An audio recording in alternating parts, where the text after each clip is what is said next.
ก็ถ้าบางทีพระอาจารย์ก็อันปล่อยไปตามนั่นแหละเจ้าเพราะว่าห้ากวาดวันนี้วันถูกกับเพื่อหาหม้อนะปล่อยมันเอาสัก3 วันก่อนก็กวาดอีเนี่ยปล่อยมันเอากันได้กับวันนั้นได้แปลว่าอีเนี่ยพูดกันเดี๋ยวมันแมวพอดว่าแมวอันนี้ทำได้บทที่แย่เดี๋ยวพวกที่แย่ตัวนี้อ่ะเอาให้มันตกจนมันพอใจเหมือนนะเจ้า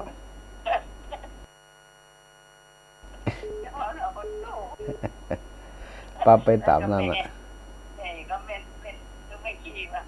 เป็นยังเป็นทอดสลัดมะโกดเดียวปล่อยมันหกของอันนะกะมันปอแต่ลงมาปัดแล้วปอแต่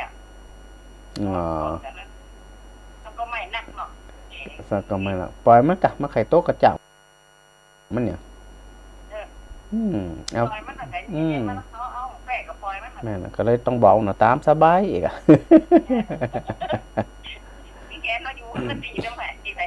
แต่ต้องจากมันเท่ากับพออันใบไม้ที่มันหล่นไม้เป็นธรรมะแฮะเข้าใจละอีนอน่าสบายใจจะตายแม่นแต่กะมันถึงสบายใจแต่กะตั้งว่าครั้งธรรมะนี่แม่ถึงที่ผู้ไปนะเดี๋ยวนี้นั่นเกือบเป็นผู้ว่าท่านนี่นะเดี๋ยวนี้ไม่ถึงผู้ไปเขาทั้งกับอย่างเดียวในนั้นมันได้5 เดือนปกติอย่างจะลดตัวยังกูเองเนี่ยมันมันไม่ใช่ธรรมดานะกันนั่นน่ะมันต้องก่อนนี่มันต้องก่อนไหนใส่ข้าวสารเขาเลยหน่อยจ้าตัวของมันหายไปอย่างมันใส่อาจารย์เดียอายุ112รถน่าจะหนักอีรถแรกเดี๋ยวนี้รถหน้าหมอว่ามากินอย่างเขาว่ากินอย่างได้ยังไงกินล้มอีกอะบอกหมอกินล้มอีกอะแม่ถึงว่าในแม่เอาปากไปต่อล้มอีกบอกมันเนี่ยบอกเจ้าเนี่ยเดี๋ยวนานี่จะไปก่อนกำกับก็ถามไปบอกมันเดี๋ยวนี้คนเนี่ยนะตึ้งอู้ไปทั้งคนพวกเนี่ยนะมันเนี่ยเด็กได้5 เดือนผ่านมันนี่หรอหันชัดเลยหน่อยเอ็นเนาะแม่เนาะcáiทีมđó nhưng mà ô mẹ ở nhà có tí mà không lên ở nhàนี่มดไอ้ยาเดี๋ยวมีจานเป็นมือด้วยของจานลืมมือด้วยของเป็นลืมมันปีที่2ไงพระอาจารย์น้องคือพลอยแม่กินยาน่ะกะจะเป็นลืมมันกะโอ้กะอัน2 วันเนี่ยเท่ากับแป้งมันตก17ไม่แตกถ้าปีที่2พอรวมเดียวกันมันสีมันน้อยแม่จะจำลืมทั้งสองอันจะได้กระอันแข็งแรงนะแม่เนอะสาธุเจ้าสาธุแม่โบเย็นราชการพระอาจารย์เจ้าสาธุหายไปไหนแต่คืนไปสวดศพอันโยมป่อของเจ้าวาดแต่คืนบ่มีอะไรกันสักอย่างนะเพราะว่าไอ้คนยังบอกของหน้าบ่ได้งดนะพระอาจารย์ฮือเจ้าหน้าที่เปิดอันเทพฮืออยู่นะมีเทพอย่างสักนั้นนั่นแสดงว่าอันสถานีต้องการฮือสถานลับก้า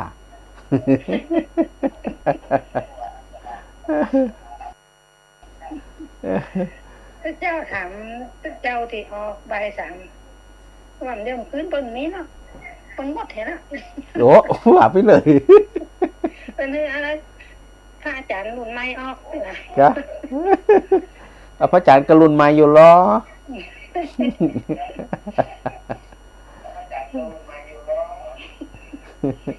ก็ว่าเป็นนวดเป็นยังบอกเนาะเปิดก็ได้ก็เลยปิดรับแค่ฮะพอปิดรับแล้ว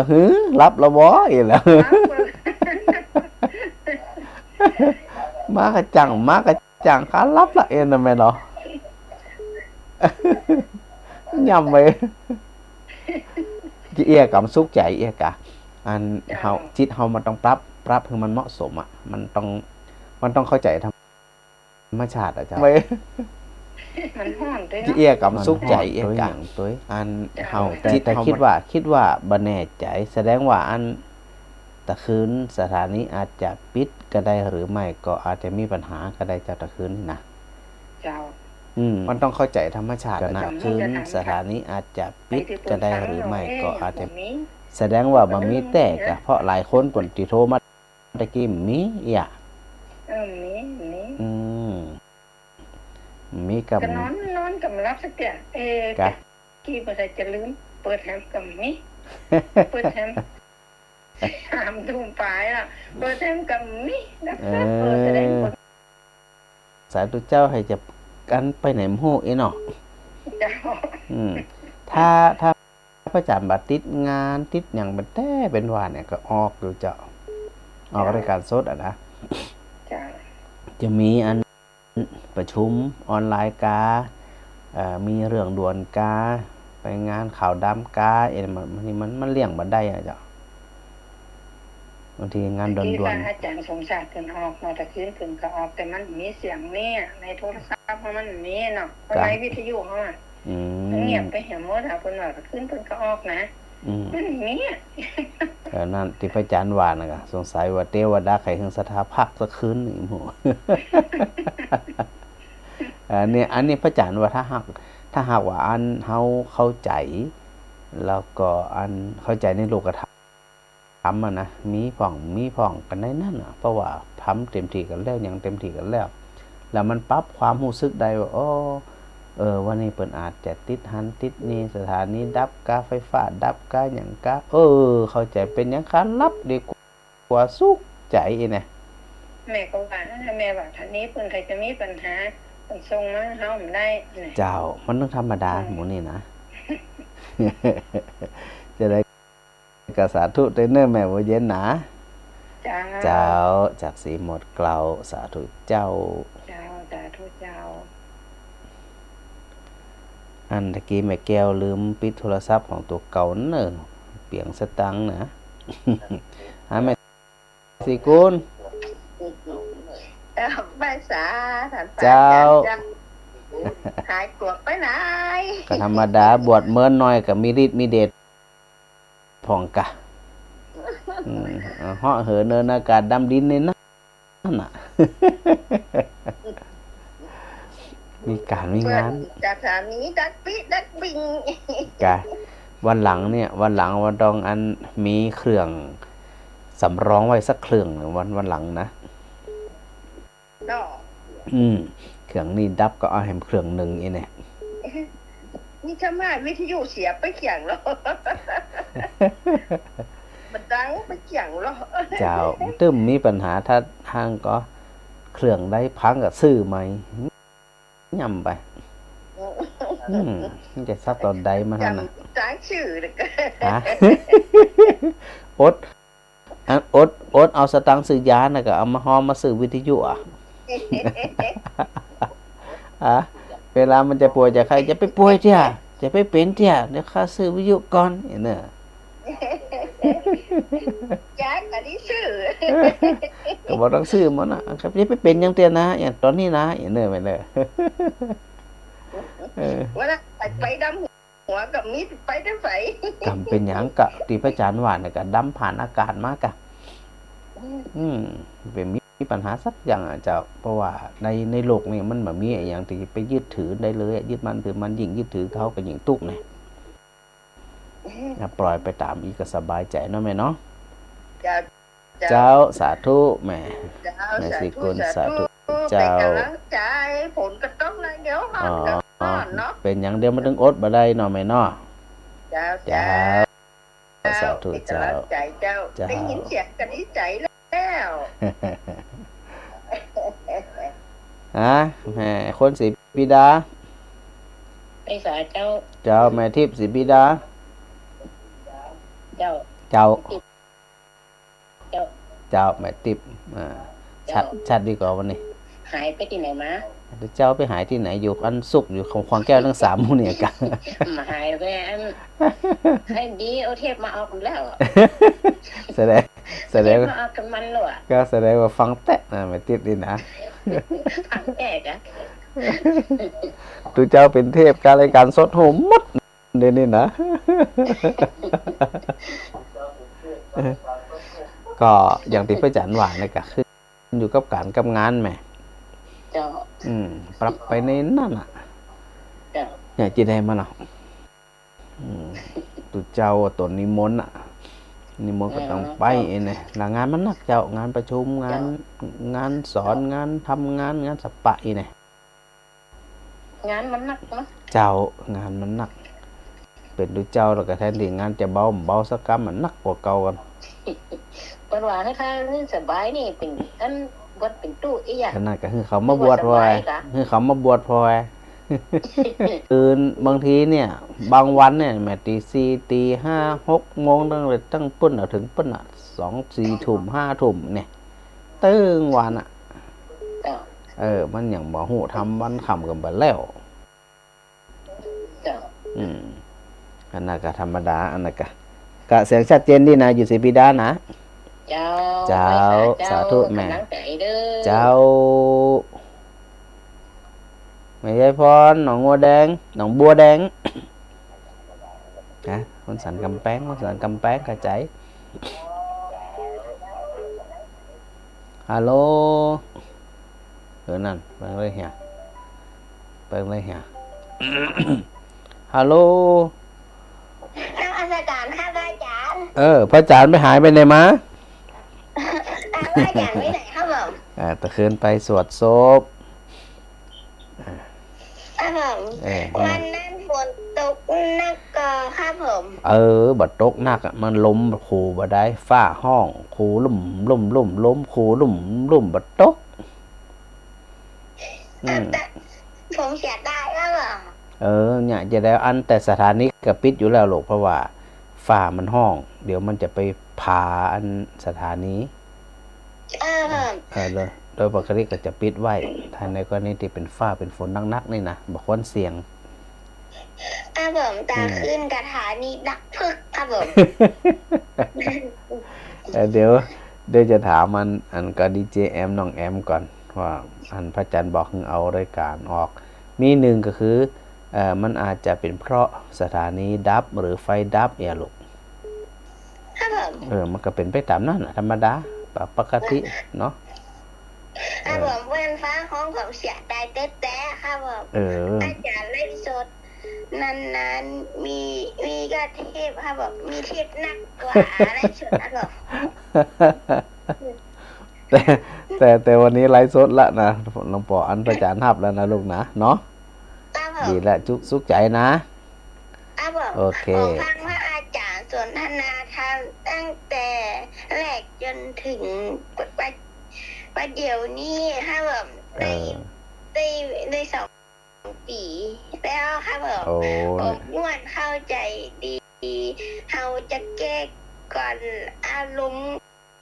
เข้าไปครอบงำใจแต่เป็นการอยากอยู่ที่จะห้ามว่าอารมณ์ภายนอกเข้าไปงำใจได้พอเอาเกิดมามีหูมีตามีจมูกลิ้นไก่ใจบุญแล้วเขาเช่นนี้โอเคก่อยศึกษาไปเข้าใจไปนะลูกนะดีมากเนาะสาธุลูกสาธุ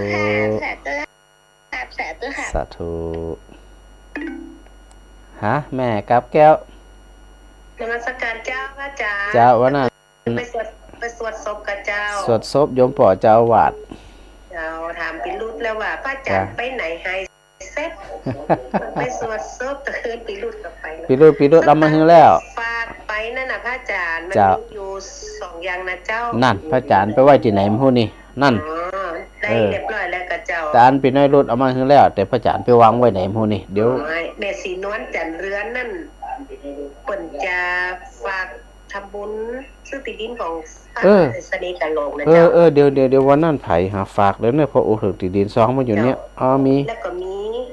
ไผหาไม้แหม2คนไฟไหม้เจ้าส่วนไฟไหม้มันต้องไปห่วงเพราะพระอาจารย์ทำบุญเผื่อไว้ละอันศรัทธาสามารถทำบุญมาได้ใช้กับปอทวีแม่ทองคำไหม้น่ะเจ้า2คนเจ้าได้กะ400นั่นไส้นี่น่ะจับบ่มีดอกน่ะเจ้าว่าจ้าบ่มีดอกเบี้ยแต่เด้อเจ้าได้มีปัญหาจะได้กังวลเจ้าเป็นหยังเอาสะดวกตักดำหัวไปเนี่ยแคบหมูกับนั่นเหียหน่อยนึงเจ้าได้กะพระอาจารย์ไปวางไหนหมดได้สอบพร้อมกันนึงเจ้าว่านั่น2มันฝากอยู่เปิ้นหยังก็เปิ้นนั้นใครทำติดดินกับเสน่ห์พระเสน่ห์กะหลงแม่สิมันจะเลื่อนนั่นน่ะเจ้าเดี๋ยวพระอาจารย์ไปวางไหนหมู่นี่ตายละเดี๋ยวไปสอบพร้อมกันอยู่หั่นน่ะอยู่ที่กุฏิพระอาจารย์นั่นน่ะเจ้าเด้อหอมกับมันน่ะก็มีปอบุญทรงกับแม่อันนาร้อนชมพูชัยเพิ่นก็ฝากมาอยู่ฝากมาก็โยมแม่จะโอนไปให้นะเจ้าได้เลยเจ้าได้เลยแม่หันพระมหาสมชาติก็อินดูเต้นเน้อบ่ฮู้ว่าจะทำบุญทางใดอาจารย์ก็เดี๋ยวแถวเปิ้นพริกมาก่อนกะเนาะเจ้าดำมดที่หันไล่สดมาอินดูเต้นเน้อโยมแม่อย่ามาฮู้ให้จ้ะมีความสุขมหาเจ้าเดี๋ยวถ้าเปิ้นกลับมาค่อยทำบุญนะเจ้าถ้าเปิ้นมากลับมาก่อนแม่เรียนหยังก็บอกนั่นลืมเห็นแล้วนี่บ่ฮู้เหมือนกันนะเจ้าดีละสร้างบารมีท่านพ่อเพิ่นจะเสียมาได้เจ้าวันพัดเจ้าวันพัดเจ้าจะได้ทำบุญกับฝักเป็นลูกท้อมเจ้าได้กะได้เจ้าแม่กับแก้วสาธุนะเจ้าสาธุเจ้าแม่ตาวังเงาเจ้า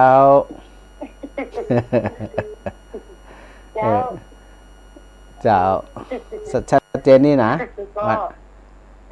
เจ้าอันนี้อันออกรายการสดอยู่เจ้า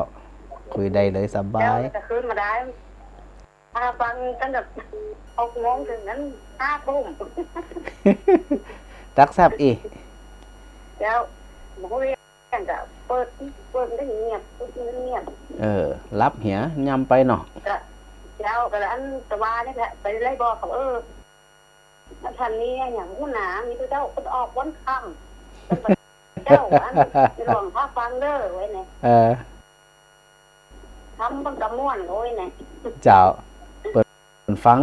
มันม่วนแน่นอนอ่ะเจ้าถ้าฟังนี่นะเจ้าฟังจนนั้นวันละ6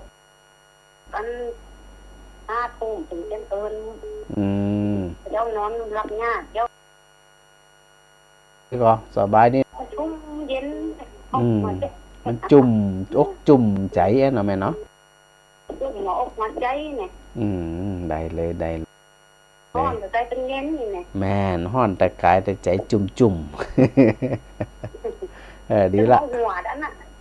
ใจเย็นๆก่อยลูกก่อยเดินก่อยยังก่อยก็นั่นไปเด้อมันพัดกระป๋อร้อนนี่แหละมันป๋อร้อนน้องหัวมันเจ้าเมาหัวนี่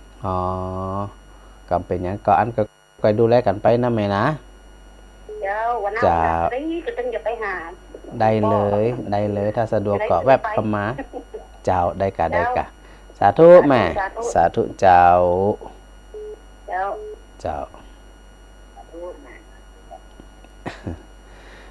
หลายท่านที่โทรมาแล้วพระอาจารย์บ่ได้รับศรัทธาต้องมันโทรเนี่ยอูแหมนะมือต้องแปบนะแม่สุคนหนองยางกะไว้สาเจ้าพระอาจารย์กะมือแปบแล้วยังเก็บจะแปบแล้วนะเจ้าอันตะคืนนี่เจ้าว่าสถานีมันเสียเนาะเลื่อนไปทางซ้ายแต่ดิเลื่อนไปขวาก็ได้โสมได้นะอาจารย์แล้วก็เป็นจะได้งดงิดกำงดงิดก็เฉยนั่นน่ะสุดยอดละมันต้องเฉยเจ้าต้องเฉยบางงดงิดแม่นเฮาคือจะไปฮืออารมณ์ทั้งหลายแล้วนี่มันทำร้ายจิตใจของเฮาคือเฮาเฉย ถ้าเฮาหมุนหาแล้ว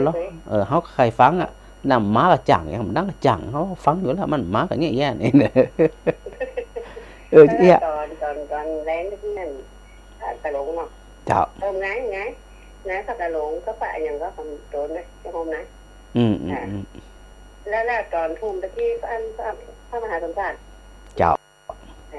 ฟังแล้วเนาะเจ้าบอกสถานีไทยดีเลยพี่อาจารย์ใครจะมาแล้วไอ้น้อง มาแล้วแต่วันผูกในบันแหน่ผูกอาจ วันละ วันผูกอาจจะไปเตะงานศพแหมก็ได้วันผูกนี่นะงานศพอันหลงอันป่อของมันจะเอาวาดเนาะก็พยายามจะไปแถบจะทุกคืนนะแต่ว่านี่ก็เลยขอตัวสักคืนหนึ่งอีนะขอตัวเพื่อที่จะมาออกรายการเพราะบัดนี้ออกหลายวันละกับปรับเปลี่ยนกันไปเช่นนั้นนะแม่นะชัดเจนนี่นะแม่เนาะเจ้าสาธุเนอเจ้า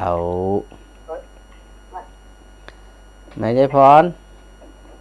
เจ้านมัสการเจ้า หัวมีมือแปบหรือยัง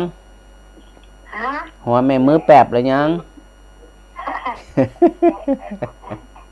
โอ้กดเจ้าเกิดขึ้นเป็นฮักไปแล้วมันซ่อนกันตามันอ้อนอะไรถล่มอ๋อห้อนตัวเนาะห้อนถล่มโดนบรรจุอ่ะชัดเจนนี่ก่อนสันกันฮะสันกำแพงชัดเจนนี่ก่อนแม่ฮะแม่สันกำแพงชัดเจนนี่ก่อนชัดเจนแล้วนี่104นะจ๊ะอ๋อ104ของฝ่ายหินเนาะขอบคุณอาจารย์พระครูพิษณุวัฒน์กะที่ทำมาก็อ้อยกำนะ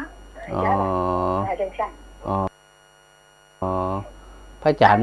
ฮะเป็นมาให้เหรอด้วยเป็นมีใจด้วยนะเจ้าไม่ประหยัดเอามาใช้ด้วยไหมบ่ฮู้นะมันบ่มีเวลาฟังของคนอื่นเลยเจ้าไม่ได้ต้องฟังพูดถึงโอ้นะจ๊ะเจ้าการฟังแล้วสุขใจฟังไปเตอะเนาะเป็นเปื่อนแก้ง่อมแก้เหงาบ่ขำบ่คืนก็เนี่ยจะได้มาเนาะ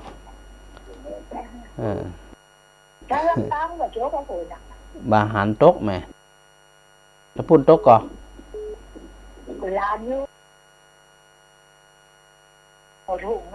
นี่บ่ตกแม่ฮ้อนดีบ้านหัวทุ่งอ๋อเจ้านี่ละชัดเจนนี่นะแม่เนาะเจ้าสาธุแม่ยายพรสาธุเจ้าอันจะไปว่าที่อันตสถามันโทนะพระอาจารย์ที่พระอาจารย์วานี่นะบางทีขึ้นอยู่กับจังหวะด้วยเนาะหาแม่อ้อยเจ้า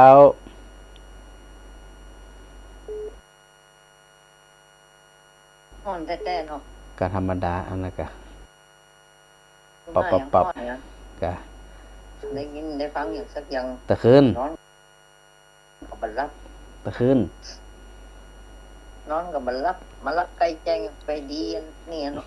ตะคืนดักซับนี่ดักซับเงียบเงาทั้งมวลที่ทำมาแล้วกันทุกตาม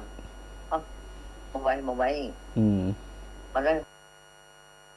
หลายคนบทนึงว่ายืดติดยืดมันฟังทำมาแล้วเวลาเขานอนเขาสวดมนต์อย่างแล้วเขากัน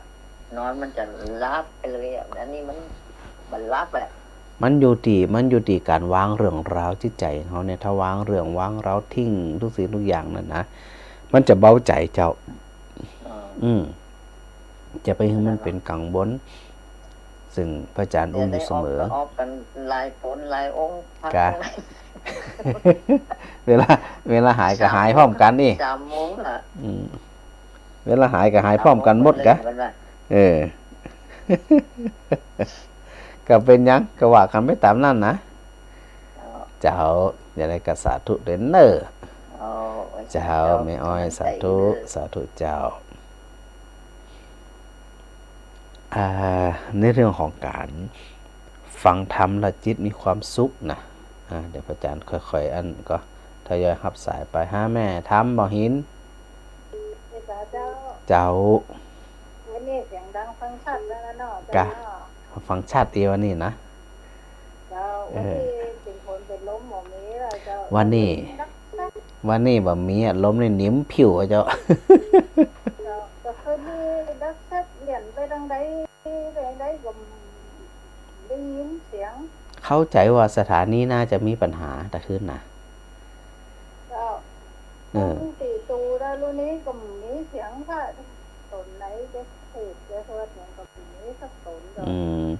ก็เลยสบายสถาเลยที่นี่นะสถาเลยรับหมดเลยแหละก็รับกับหม่อนเพราะว่าไม่ได้ฟังเทศนั่นเด้อฟังเราฟังเพลงจะได้กับโมม่วน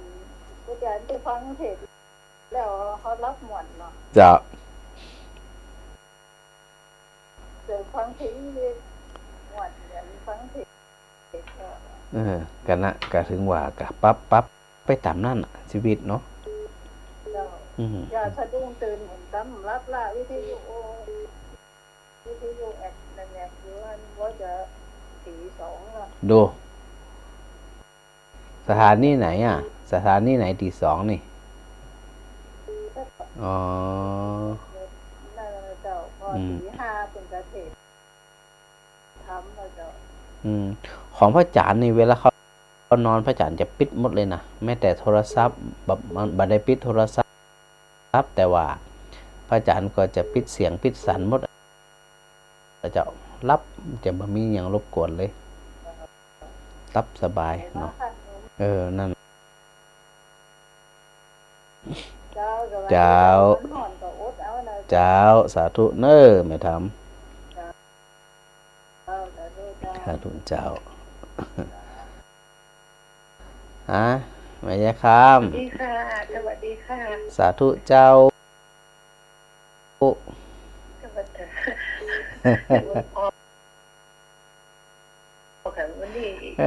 จุ่มน้ำส้มปล่อยละอย่าคืนนี้คนปิดสถานนี้อย่าอาจารย์น่าจะเป็นจะอ่านเจ้าถ้าแบบปิดก็คือไฟดับบอกว่าปิดบอกว่าน้องแอมปิดไปห้อนเนาะห้อนแกพระอาจารย์ถึงวันนี้ทำที่เมมนี้พระอาจารย์ที่เมมตายแล้วนะค่ะใช่ค่ะกะฟังแล้วก็จื่นใจเพราะว่าอาการของอีเมมมันกำลังหนักเนาะไปหาหมอพูดว่ามีอย่างสักอย่างนึงอันนะคะมีกะเดี๋ยวนี้มีสักอย่างล่ะเปิ้นฮือปีในเปิ้นไปคือข้างนะเดี๋ยวนี้นะเจ้าโอ้ยนี่บุญรักษาแต๊ะๆนี่นะอันนี้ใส่สายยางติดสมองไงเจ้าจากถึงมาติดตะฟูกนั้นผ่าตัดเนาะเจ้าอันกระดูกมันหักไงตะฟูกหักเนาะเดี๋ยวถ้าหมอเปิดแบบไม่ค้ำยังกับนี้เรื่อยๆนี่นี่อ๋อมันอยู่ดีใจล้วนๆไหมฟังธรรมแล้วมันมีสุขใจมันทิ้งขยะมันทิ้งเรื่องราวมันปล่อยวางได้นี่มันบ่ฮู้จะจะได้ละมันสุดยอดละเจ้าก็ยังไม่ฟังเสียงอาจารย์คือเขาก็ดีใจแล้วเจ้าบางทีเป็นเทพพองยังพองก็สลับไปตามนั่นตามการตามงานน่ะเนาะยังก็ได้หมดแต่เขาได้ยินเสียงก็ดีใจนี่เจ้าจะได้กระสุกใจตัวน้อยไปอยู่ไหนเดี๋ยวนี้ยังตัวค่ะตัวน้อยตัวน้อยอยู่กับยายอยู่ยังไม่เสร็จเจ้าเดี๋ยวจะโทรบอกว่าต้องมามันห่อนเลี้ยงห่อนเดี๋ยวหาโอกาสป้ากันสักวันก่อนเนอะแม่เนอะเจ้าได้เลยเจ้าสาธุเจ้าแทรกตรงนี้ขึ้นมาระหว่างกายกับใจนี่นะสถานะบ่ว่าเขาจะมองในด้านวิทยาศาสตร์มองในเรื่องใดก็ตามเด้อสถามันสามารถที่จะตอบเจ้าแต่เจ้าไปตอนตะคืนถึงนี้ปิดค่ะ ตะคืนสถานีปิดอีสถานีสิอิดก้า สถานีมันอิดก็เลยใครยั่งสักคืนก่อนกะแต่คือไปแห่ตู้ลุงดอยอย่างเงี้ยจะแต่คืนพระอาจารย์ก็ติดงานแต่ไปสวดศพตัวเจ้าตะคืนก็งานนี้มันงานหนักเนาะว่ากันไปตามเจ้าแต่คืนว่าคุณตุ๊กว่ะแต่คืนบัดตกแล้วเพ่แต่คืนว่าน่ะแต่คืนว่ามันล้มครูบ่ได้ล้มครูฟ้าห้องครูหึ่มอาจารย์ก็ห้องครุ่มนะยาวแล้วก็ไฟฟ้ามันก็ทำท่าจะดับมันดับไปแล้ว2 เตือ3 เตือไฟฟ้านะเจ้าแต่มันดับเหมือนฟุบดับไปเดี๋ยวสกรรมกับมา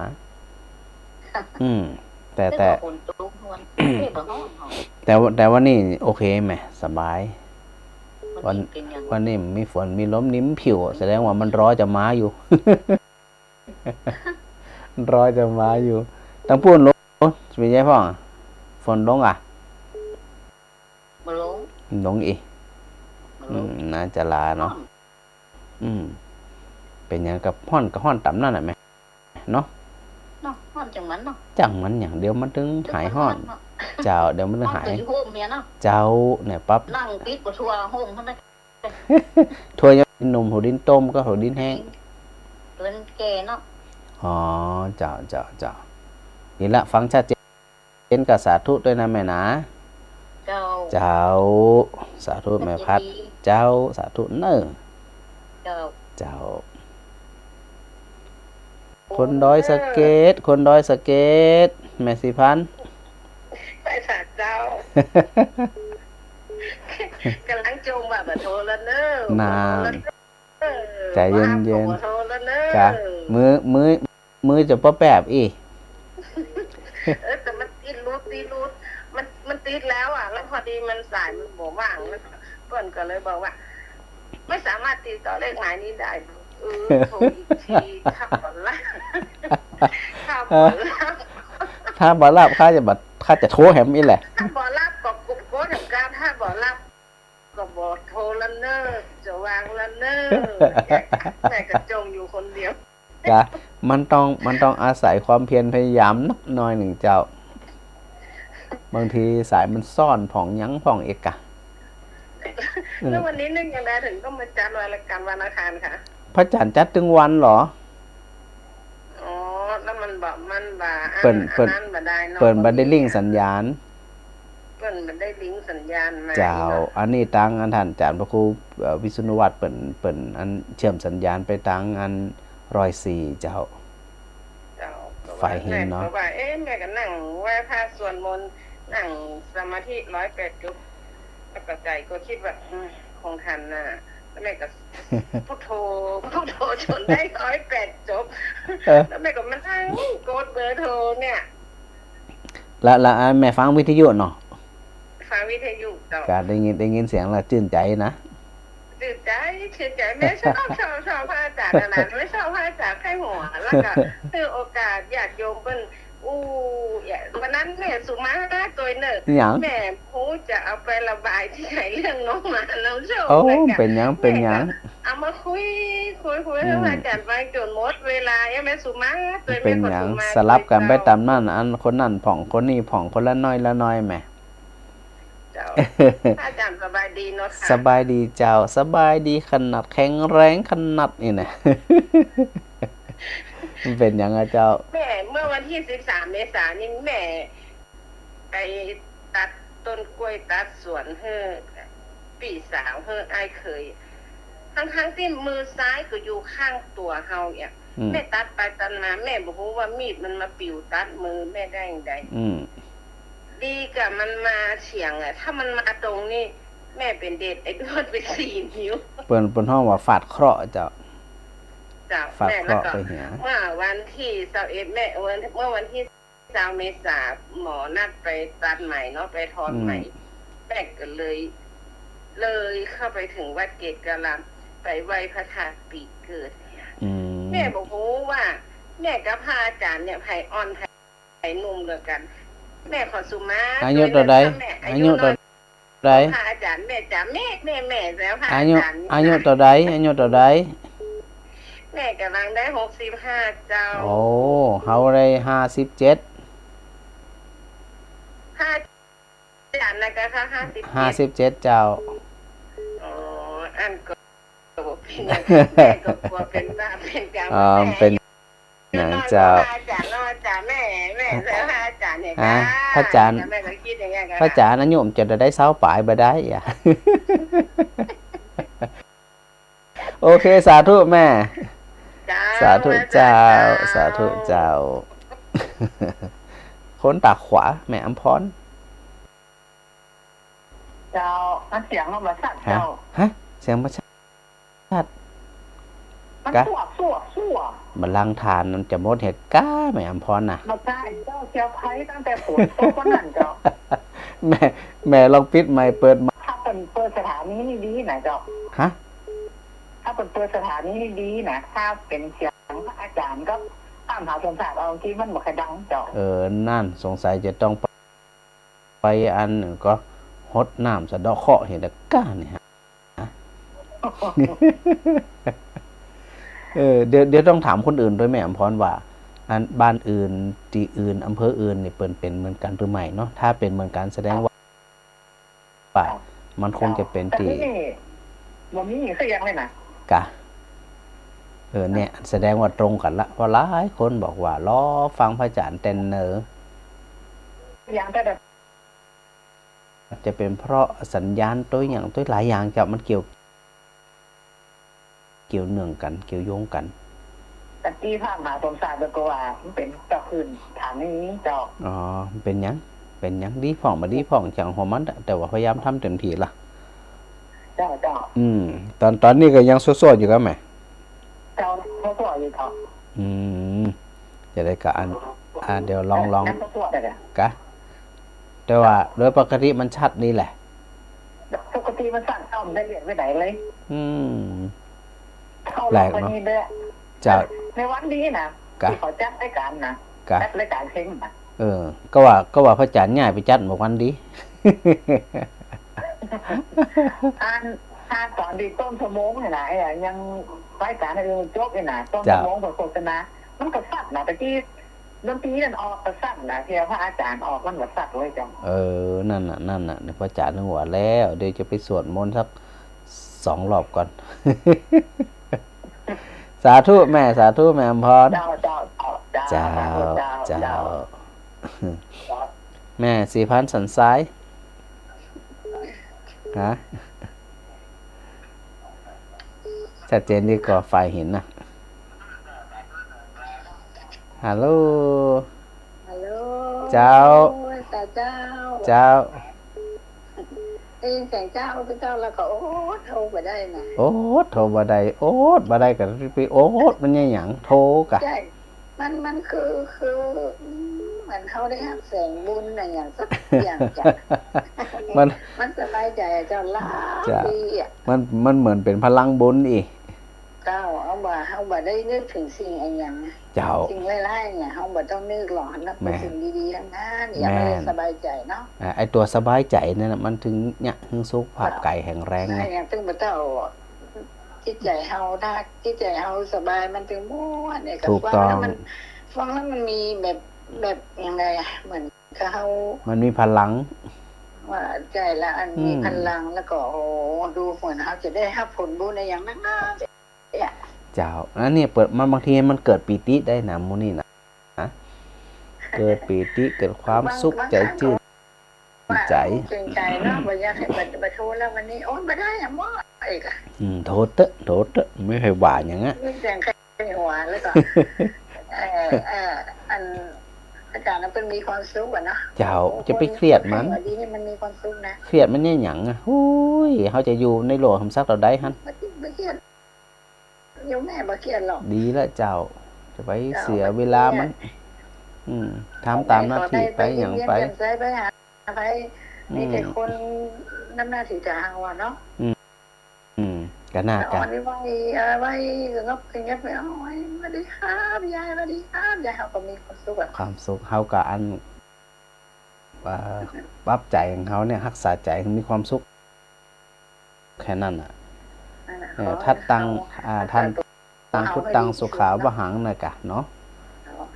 จิตใจมีความสุขลูกหลานพี่น้องญาติ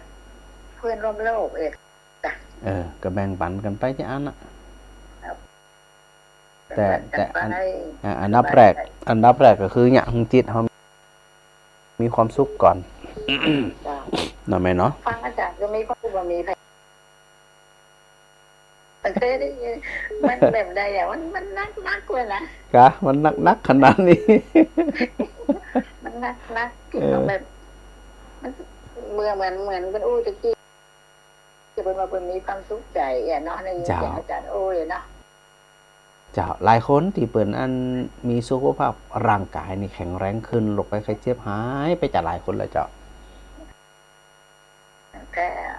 กันนี่ก็เป็นบุญเป็นกุศลเนาะแม่เนาะเจ้าจะได้กระสาธุฮะท่านอาจารย์ก็โอ้ได้เลยเจ้าสาธุเจ้าสาธุเจ้า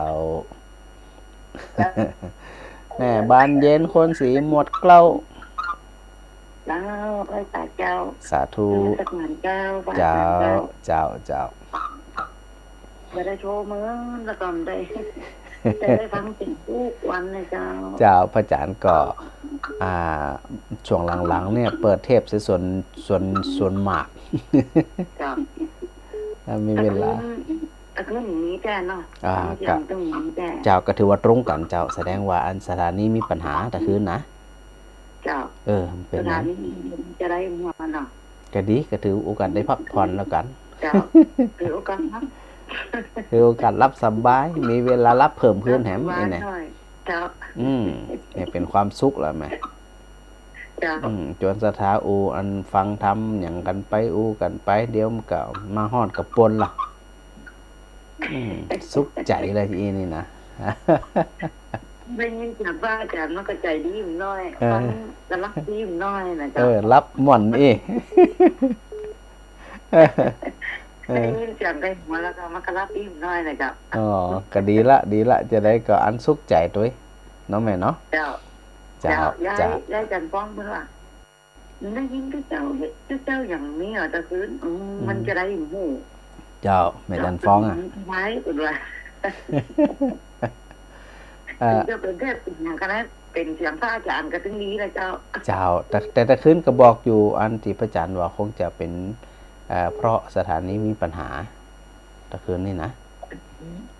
จะเป็นอย่างกับปรับไปตามนั่นเนาะถ้าจะสถานนี้ทำแบบนี้อย่าเลยเนาะเจ้าก็ปรับไปตามนั่นมีกับมีก็ได้อย่างนั้นไหมเนาะดีละเจ้าสาธุแม่เจ้าสาธุเจ้าฮะแม่วลีได้อีกไม่ได้ได้ไงเครื่องมือถือมันจำให้หนูไปนอนฟังอาจารย์คุยเนี่ยโอ้โหมีความสุขมากเลยเป็นชั่วโมงแล้วอาจารย์คุยเนี่ยก็สายที่ซ้อนกันอีกเยอะเลยที่ยังไม่ได้รับอาจารย์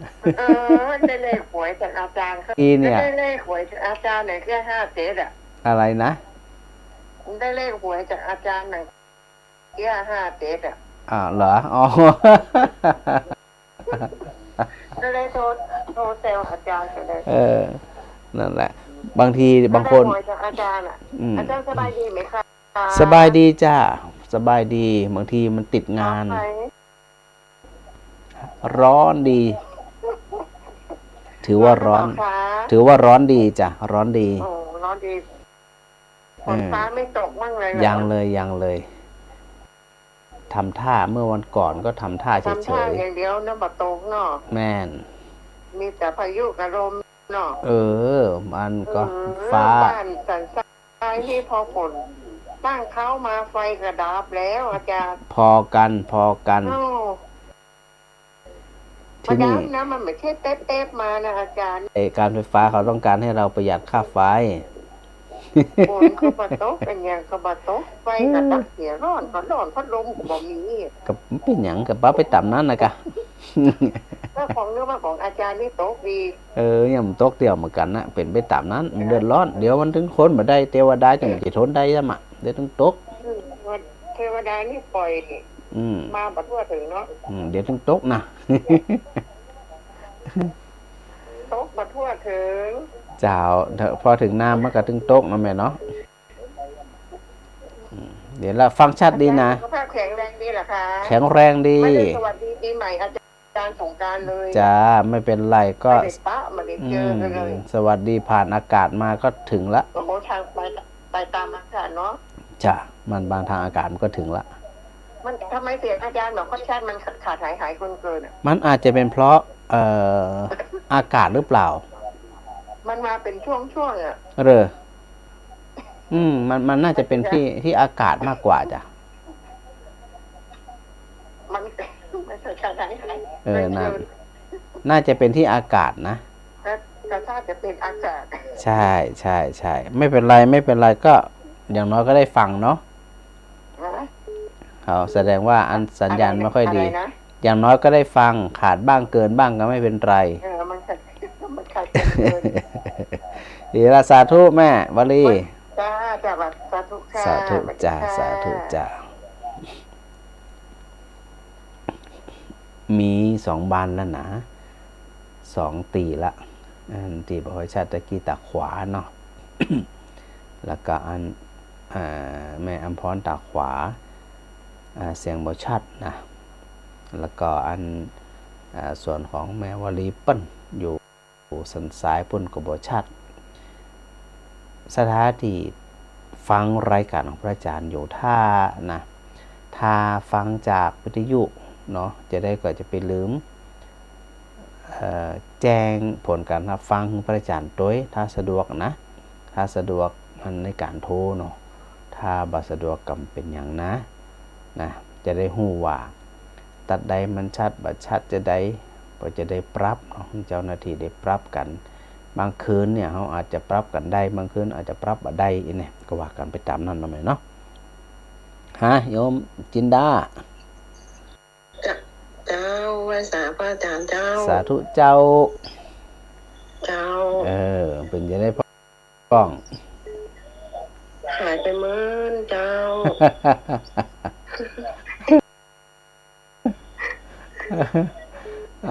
ใครหายตัวเจ้าหายก็สถาหาย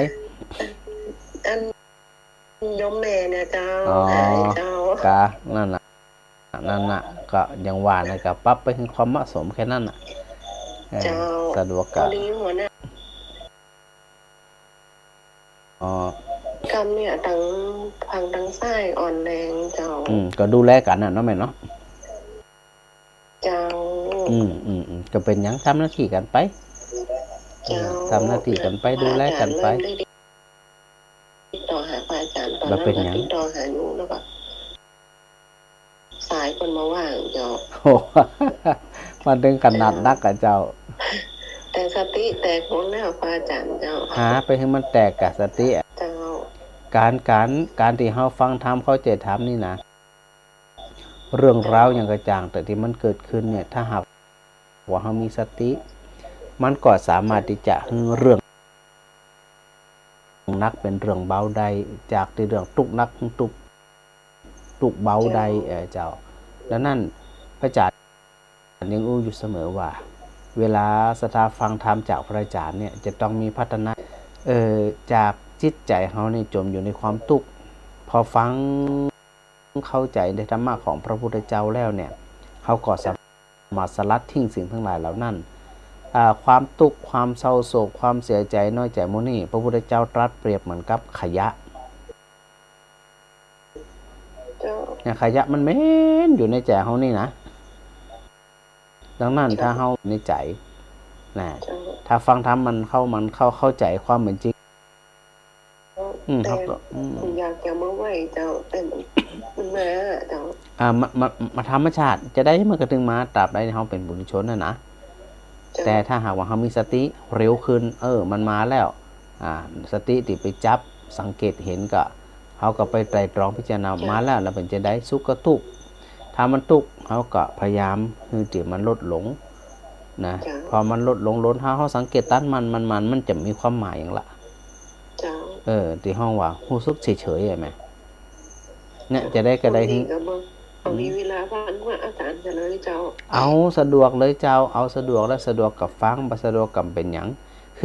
คือพุทธเจ้าอย่างโดยเฉพาะหลวงปู่พุทธทาสนี่เปิ่นว่าอยู่เสมอว่า การทำหน้าที่คือการปฏิบัติธรรมนะแม่นะเขาทำหน้าที่หยังก็คือนั่นน่ะคือการปฏิบัติธรรมและเป็นการปฏิบัติธรรมที่ตรงประเด็นตัว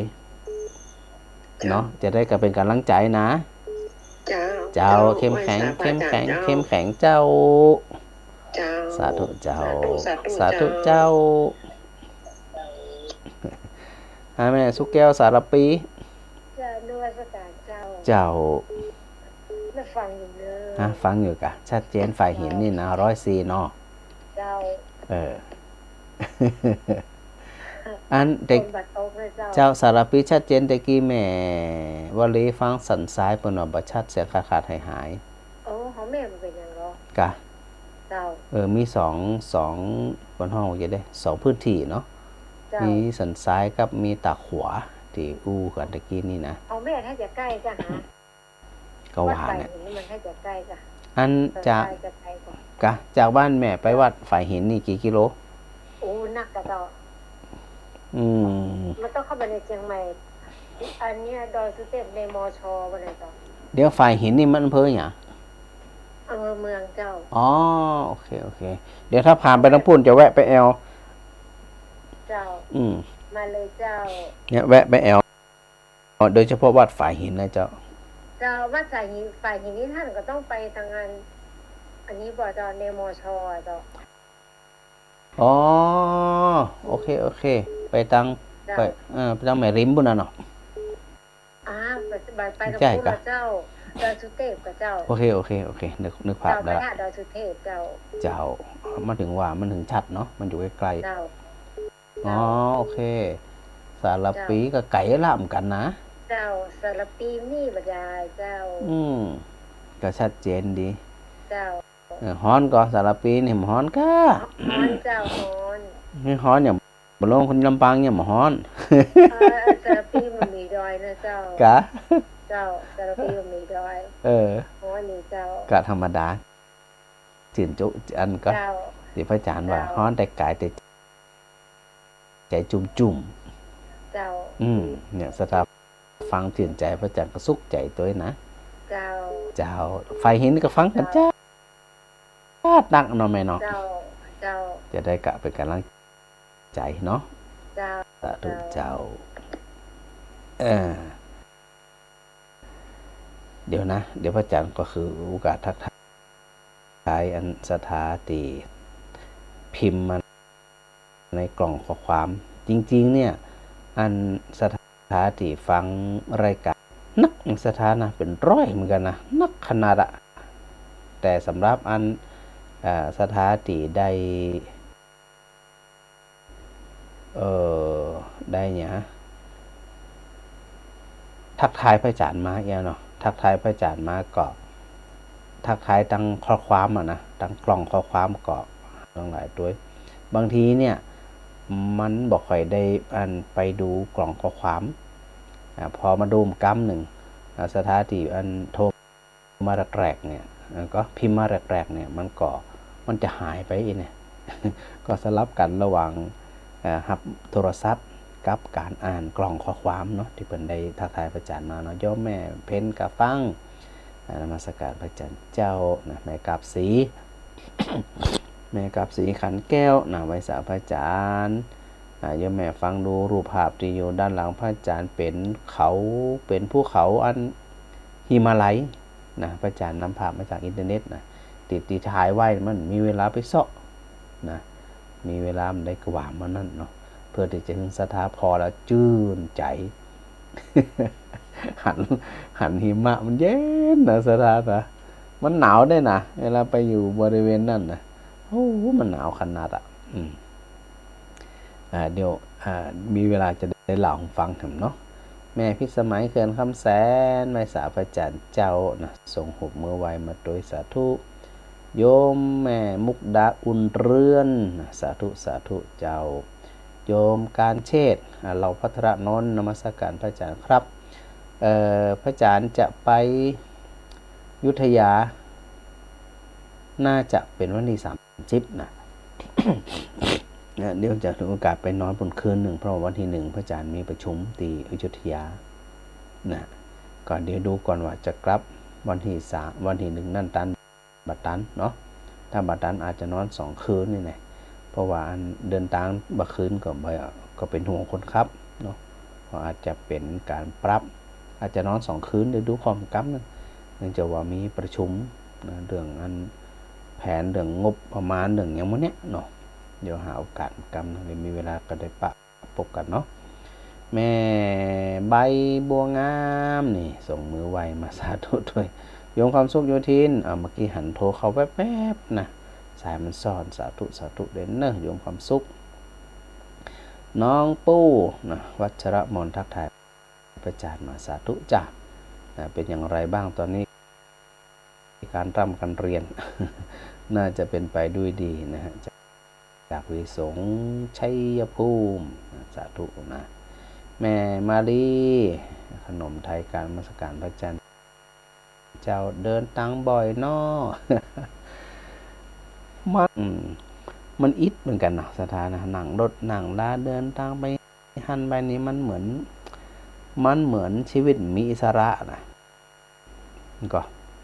แต่ว่าด้วยภาระหน้าที่ที่มันจะต้องไปมันก็ต้องไปเนี่ยภาระหน้าที่เกียรติจะทำมันก็ต้องทำอย่างจะได้มัน สู่อยู่วัดอยู่ว้ากวาดอีเหือไปหดน้ำไปเนาะเจ็ดหันถูนี่ไปเนี่ยพระอาจารย์ว่ามันน่าจะมีความสุขนะมันต้องไปก็ใจความคิดมันอย่างหนักแต่ว่าไปทำงานที่ปัตตานีมันต้องแก้ปัญหาสารพัดสารเพแต่ก็ไปอันนี้ก็คือการแม่อัญชันวงชังเงินสาธุสาธุค่ะสาธุด้วยนะแม่กองคำนั้นตับโลนมัสการพระอาจารย์เจ้ารับฟังรับชมเนิ่นนี่เป็นนึงฟังชมนี่นะ หลายท่านนี่นะฟังโดยฟังจากอยู่โดยฟังเนี่ยหลายคนเธอจะสลับกับเนื้อแม่รุ่นสังกำแป้งนี่ฟังจากฝ่ายหินเนี่ยน้อยว่าเจ้าว่าอาจารย์เจ้าฟังจากอัน104มันก็เจ้ามันรู้อยู่แล้วมันรู้บ้างบางท่านแต่บนหนึ่งแต่บนแล้วบนแดงแต่กับแดงเจ้าร้องบัวแดงสันกำแพงฟังขึ้นแล้วดีชัดเจนนี่เจ้า104เป็นยังชัดเจนน่ะเนาะเจ้าตะกี้สันซ้ายแม่ว่าเรียกว่าประชัดดีและสบายใจอาจารย์อารมณ์ดีก็เลยอารมณ์ดีที่พระอาจารย์นั้นน่ะจะจุ่มเย็นๆอยู่ดีมีสุขที่อากาศเฮามันจะอยู่เป็นปั้นปีหมื่นปีเหรอชีวิตช่วงที่อยู่กับมีความสุขไปอู้กันไปหม่นนั้นสันเล่ากันไปสุขใจเองนะฟังว่าบ่ฮ้อนกับเจ้าบ่ฮ้อนต่อใดอัน40ปลายบ่ได้ต้องแป้งก็ฮ้อนครับแต่ก็อันมันเนี่ยจะได้ไหมมันอาจารย์ก็อารมณ์ดีด้วยว่าอาจารย์ก็หายฮ้อนว่าจะนั่นน่ะห้ามบ่ใส่ใจมันหิยางมันจะฮ้อนได้จะได้อ๋อเขาบ่ฮ้อนมันเรื่องฮ้อนเป็นเรื่องของมันจะเรื่องของเขาบ่ฮ้อนมันจะฮ้อนอยู่แล้วเขาก็สุขใจของเขานี่ก็นู่นก็สบายใจชัดเจนดีเนาะฝ่ายเห็นนะแม่เนาะดีละจะได้ก็อันฟังกันจนจบนะ4 ทุ่มนะเจ้าฟังทุกครั้งเลยเจ้าเวลาลิงมาเขียนยันมาเชียงใหม่ก็ฟังทุกครั้งเลยเจ้าว่าห้าก่อนได้โทรแล้วท่านก็วันได้โทรสักครั้งเอาสะดวกไหมไปอันเคยจักวดเราไม่ได้โทรสักครั้งนั่นเตอะก็ดีเดี๋ยวถ้าสายวันทางผู้ชายมาก่อนเดี๋ยวก็โทรมาเปิดนี่ก็ไฟมดเหี่ยวปักเรื่องมาได้โทรสักครั้งอย่าคนเตือนนะ มันเป็นหยังก็บอกไปตามนั้นเนาะตามเหตุตามปัจจัยนะแม่นะเจ้าสาธุเนอสาธุเจ้าตะกี้ถึงไหน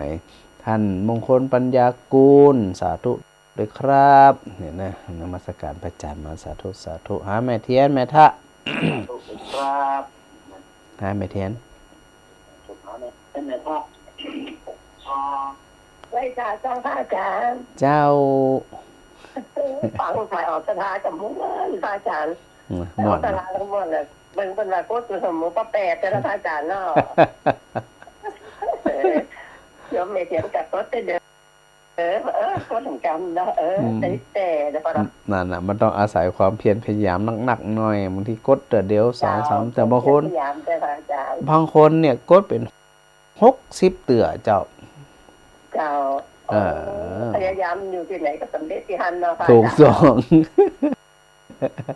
ถ้า60เตือนั้นพระอาจารย์มาฮับกด61ไปเลยมันยำไปเจ้า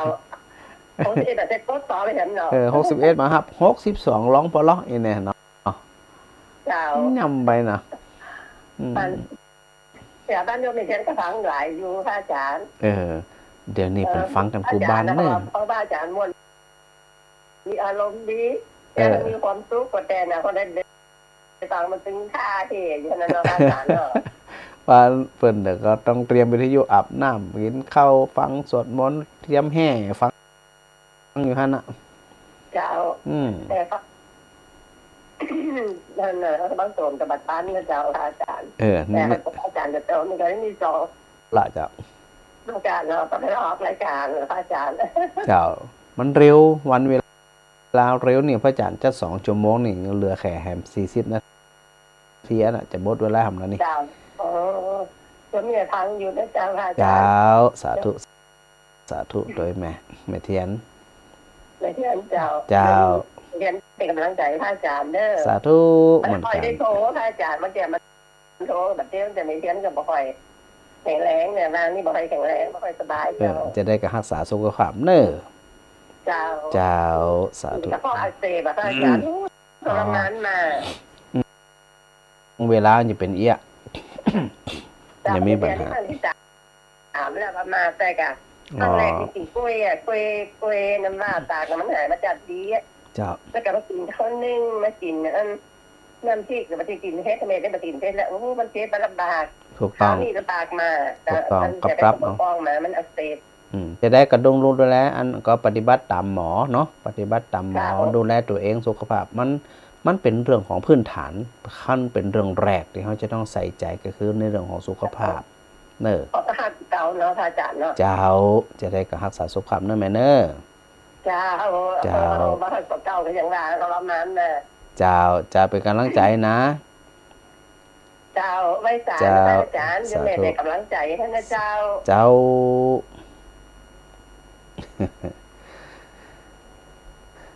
เดี๋ยวพระอาจารย์ทักทายไปต่อไปสำหรับฐานโทรมามันโทรแล้วกันนะมันจะว่าโทรข้างเร็วมันเป็นสาวข้างบนอะไรสักอย่างนะบางทีมันสายมันซ่อนเนาะอันตะกี้ถึงไผ่ละแม่บัวตองอินโซวานเนาะการนมัสการฟังอยู่เนอเดี๋ยวพระอาจารย์ทับสายแม่พิมพ์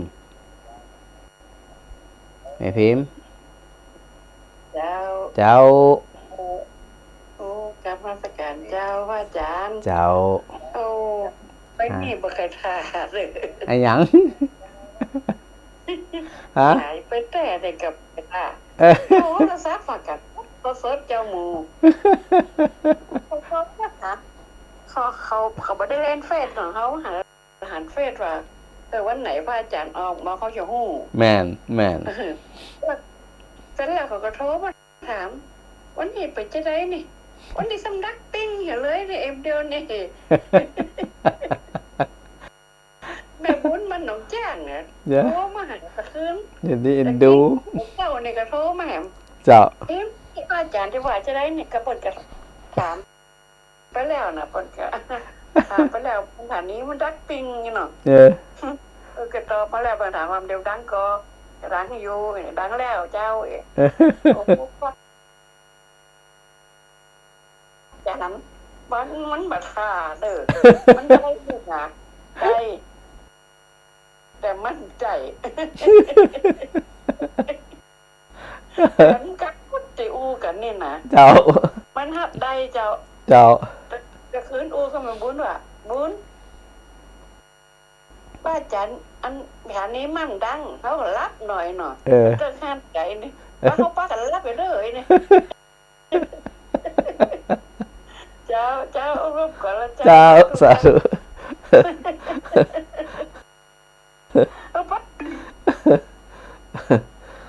มันเนี่ยจะได้มันบันดีอ่ะสถานีมันบันดีอ่ะหนึ่งก็คืออันปิดตัวเนี่ยอย่างอันฝ่าฝนมันก่อนนั่นนะก็ปิดแต่เนาะเขาก็บ่เสียบวยแม่มาไล่เจ้าคนป่าไข่ใต้กาโทรกี่ข้างหัวไม่มือแป๊บอะไรยังนั่งใส่หัวมันได้กันตั้งแต่เดี๋ยวตุ้งซีไอ้มาว่าคนเดียวนะเจ้าไปถึงวันมาบ้านกันแน่ชัดเจนดีก่อนเจ้าชัดเจนดีเจ้ากะคืนเนี่ยห้ามก็ได้เลยเจ้าแต่คืนนี่น่าจะเป็นเพราะสถานีคนมีปัญหาเจ้าตะคืนนี่นะเจ้าเพราะว่าเป็นเหมือนกันหมดมีเขาไม่มองเป็นว่านะพี่เศร้าไม่มองตั้งตัวไหนนี่เจ้าเขาขับรถมาขับรถลุงเสร็จมาเขาตอนไทยจะนี่น่ะเนาะเจ้าเลยเนาะเจ้าเลยอย่าไม่ถึงใครรับเนาะไม่นานใครรับเจ้าเลยเนาะฟังว่าอาจารย์ก็ดีมาเปิดสอนจะดีถ้าเราอยู่ลำปางนี่เราเป็นฟังก็ถึงวันนะนะจริงเปิด Facebook ก็ได้นะแม่นะถ้าอยู่ไหนก็ได้อยู่กรุงเทพก็ได้เปิด Facebook เพราะว่าตอนทุ่งไปนี่เขาจะนอนแล้วนะอ๋อเป็นหยังเข้าใจอยู่กรุงเทพซึ่งตอนนั้นแม่ก็อยู่ก็ขอ3 ปีไปอยู่ตรงเข้าใจกำเป็นหยังรับไปตามนั่นคือแล้วเขามาเขาก็มานอนกับแม่เนี่ย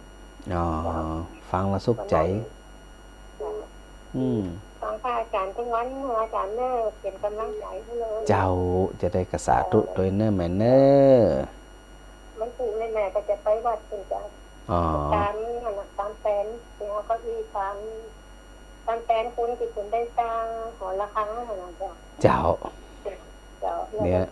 ถึงนั่นพระธาตุขึ้นวัดตานน่ะเป็นบุญหมดไหมเนาะจะได้ก็อโมทนาสาธุด้วยนะเจ้าสาธุแม่ถูกต้องก่อยๆสะสมไปทำแล้วสุขใจสบายใจทำทีละเล็กละน้อยว่ากันไปนะเจ้าทั้งพระอาจารย์ทุกวันนะเจ้าปิดรายการเลยนะทีโทรไปต่อติ้งติดซ้ำหนึ่งว่าแล้วก็หัวเขาเรื่องมันนึงติดสักกำหน่อยนะแม่เนาะเจ้าสาธุเจ้าแม่นิตยาเจ้าเดี๋ยวนี้ของสดก็ของแห้งตึงสดตึงแต่วันนี้นะแล้วก็ฟังไปงงไปตึงวันเลยเดี๋ยวนี้นะบึดก็หายบึดก็ดี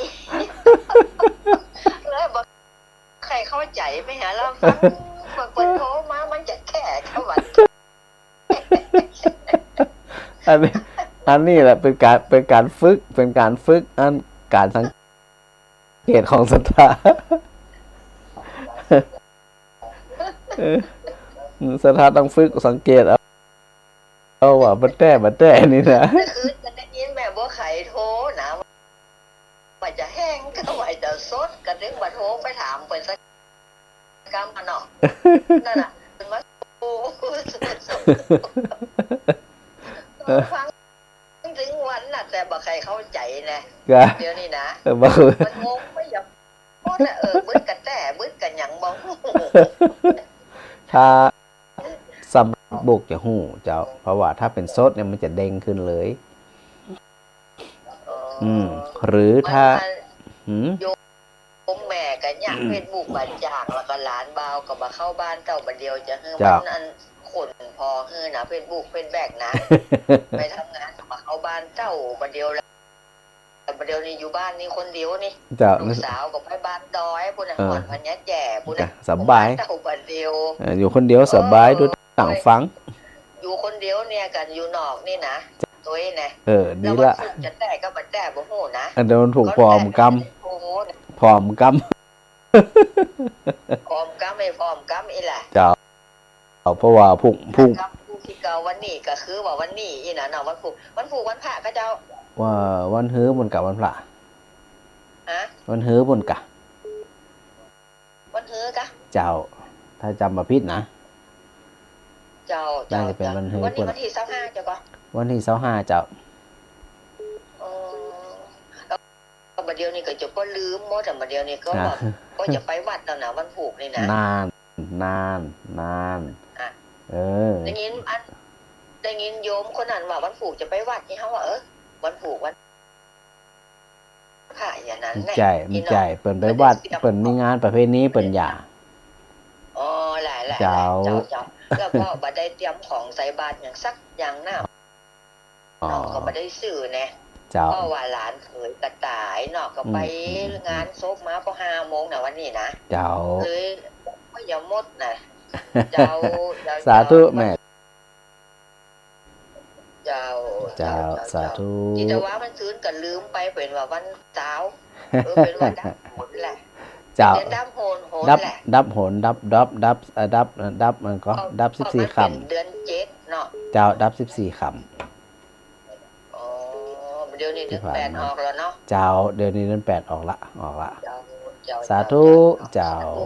สาธุเจ้า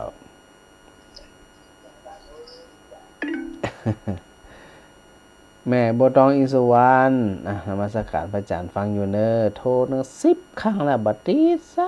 เตื้อแม่บ่ต้องหมั่นโทรใหม่นะแม่บ่ต้องเด้อบ่ไหวบางทีจังหวะมันไงบางคน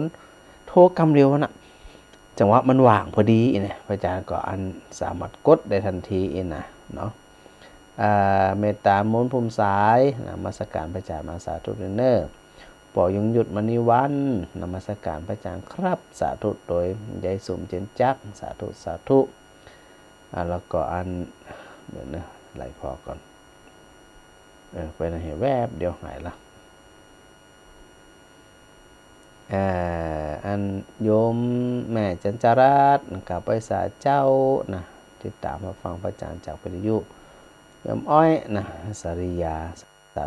ธุอันนี้เพิ่นก็ฟังประจำเหมือนกันแล้วก็ท่านพระอาจารย์เจ้าคุณเชียนันทมูลีน่านสาธุด้วยนะครับวันนี้ที่บอกสถาว่าได้ไปนานนะไปท่านอาจารย์เจ้าหน้าที่ไปดำหัวท่านอาจารย์เจ้าคุณชยนันทมุนีโดยนะเปิดเป็นรองเจ้าคณะจังหวัดน่านเป็นเจ้าอาวาสวัดพระธาตุแจแห้งนะเป็นวัดประจำปีเกิดปีเถาะปีกระต่ายแล้วก็อาจารย์เจ้าคุณปรากฏจึกตายด้วยนะฮะแล้วก็เป็นผู้อำนวยการมูลนิธิสงฆ์นครลำปางรองศาสตราจารย์ดร.ชยนันทมุนี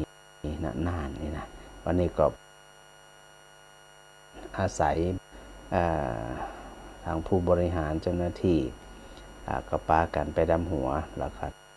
ท่านอาจารย์เจ้าคุณก็เลี่ยงเพลนะก็กราบขอบพระคุณนะครับอาหารเมืองโดยเฉพาะแกงแค่ล้ำขนาดวันนี้นะจะได้ก็กราบขอบพระคุณเป็นอย่างสูงนะครับเนาะท่านอาจารย์เจ้าคุณครับแม่ธิดาแก้วขะป้วงนมัสการเจ้าฟังอยู่ชัดเจนดีสาธุโดยแม่บุญมีจีนากราบสาธุเจ้านะสาธุเนอร์แม่เป็นแขกคำวันสาธุแม่พนอมพันล้อมนะกราบไหว้สาพระอาจารย์ฟังอยู่เนอร์ท่านอรกิจโจนี่จากวัดไฟหินอยู่ทางตะวันตกมช.ติดกับสถาปัตย์โอเคละผมนึกภาพแล้วครับฝ่ายหิน น่าจะอยู่หลังนะครับเนาะหลังโอ้โหเนาะเดี๋ยวถ้าได้แวบไปแถวนั้นอาจจะแวบไปแอลหากันนะครับเนาะจะได้หูจักพักคุณกันด้วยแต่บ่ได้เนี่ยเพราะว่าโอกาสที่จะหันนักเนาะมันจะว่าเขาอ้างนะมันจะอ้างกำใจเพราะว่ามันยังบ่ฮู้ครับ การงานนี้นะแต่ได้ก่อนไว้ว่าถ้ามีโอกาสแวะเวียนผ่านไปทั้งนั้นนะอาจจะถือโอกาสแวะเวียนไปหูจักมาคุ้นกันเนาะอาจารย์พระครูเนาะจะได้ก็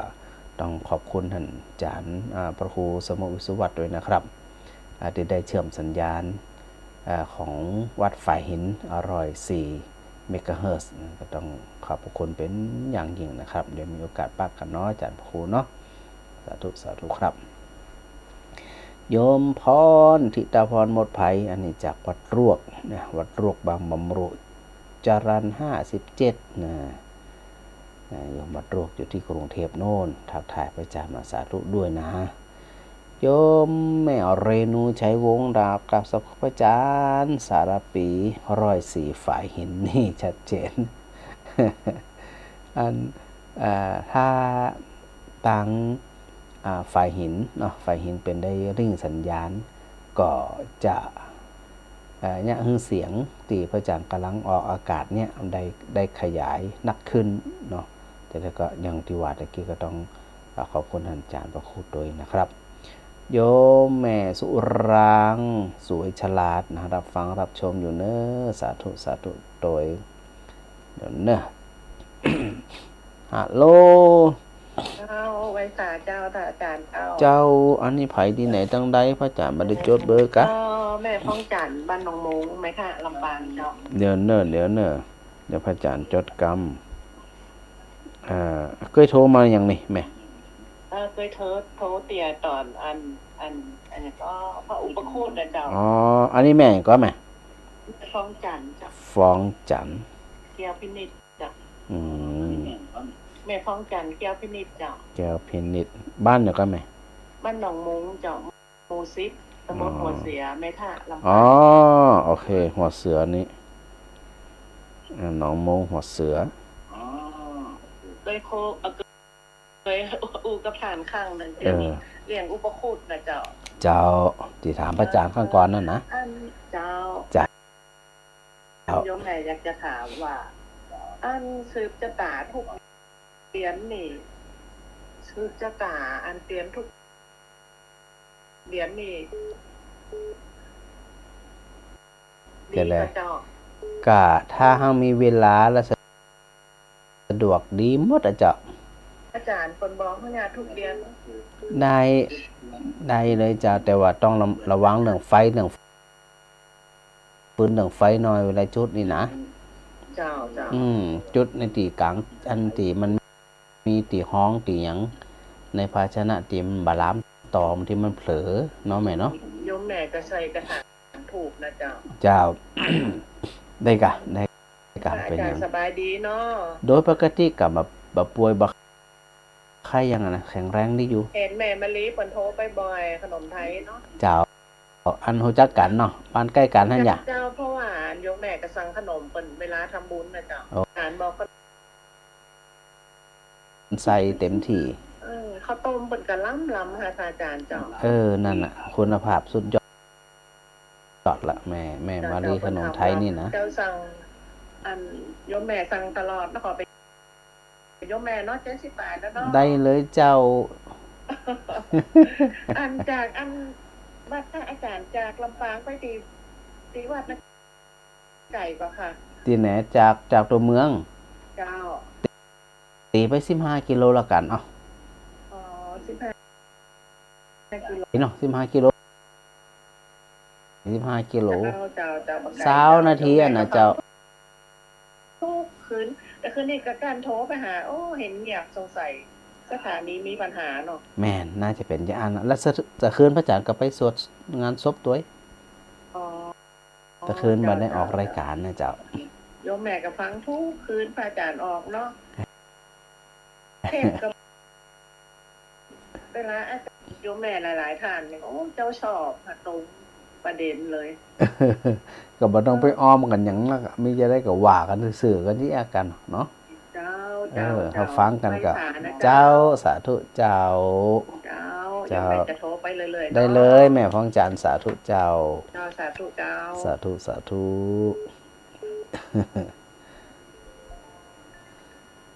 ฮัลโหลบ่วัชรพงษ์ ครับกับวัชการครับท่าน สาธุสาธุอยู่กลางตรงอยู่กะ ครับผม อากาศน่าจะเย็นอยู่ก้ากลางตรงอ่ะ เย็นครับกดไทยประมาณ30แล้วนะครับท่าน ฮะกดมา30เตือนล่ะ ครับ เนี่ยมันต้องกด31เตือนถึงจะได้ ใช่หันเป็นหนังปั้นกันใครหัวจนเพราะว่าน้ำแต่ออกไหมฟังอันเทวดา เทวดา 2-3 คนฟังเทวดาอยู่ จริงๆกันนาคอันหมู่อันสถาปออกที่ฟังกันนักกันป่อหมู่ปอน้อยปอน้อยปอนานหมู่คนเฒ่าแก่บันฟังนักแต่มันไม่ได้โทรบ่ได้ แต่ว่าบางคนก็จ้างบาทโทร ก็บ่เป็นหยัง โทรไปจ้างนะ จะมาเป็นหยัง ผมโทรไปมันก็แต่เดี๋ยวโทรไป2-3 แถวอีกอะเทวดาไปได้อีกอะเทวบุตรรอเอาอีกอะ ในเทพธิดา อันนี้ถ้าว่าอันญาติธรรมถามว่าท่านจะได้ว่าออกถ้าว่าท่านออกกับเสนั่งสมาธิอู้กันก็ได้เด้อ เจียเตสถา ผมเลยคิดจะไปเช้าตะเกียนะนั่งสมาธิอู้เนี่ยเจ้าผมดีเนี่ยผมเฮ้ยผมหัวได้ส่วนมาก นั่งสมาธิห้องแต่ชิปมงห่อนกับเปิดฟังแต่ท่านออกเทศนะคิดว่าเดี๋ยวต้องมีคนจุจมทำแน่ทำวันนึงนะแต่มีตลอดตื่นคิดไว้อะ ถ้าเข้าใจกับมันไม่อย่าง ถ้าคนติดจากผมกับผมนะครับท่าน แม่นเขาคนติดจากผมแบบคำนวณน้ำก็จะนอนบลับ แต่ส่วนมากก็บ่ค่อยมีปัญหาละ ถ้ามันเป็นมันออกเขาก็บ่พังละรับดีกว่า ถูกต้องหลายคนจะรับขำมาวิว เป็นแบบขำเอาท่านผมฟังแล้วจะได้ให้ขัดบางคนเปิดกันรับขำรับขำวิทยุก็มีมีปัญหาจะได้ก็ได้บอกผมว่าแบบเดี๋ยวลูกสาวผมอยู่เดือนนี้มันเป็นสมัครแล้วนี่ผมหันแล้วก็หันแล้วล่ะเดี๋ยวต้องไปดูกรรมเพราะว่าอันมันเป็นเรื่องของเจ้าหน้าที่ที่จะต้องดูแลตรงนี้เนาะเพราะตอนนั้นว่าวันนั้นตะว้ามกับมาบอกว่าเอกสารตรงพวกอะไรค่าทำยังนี่นะ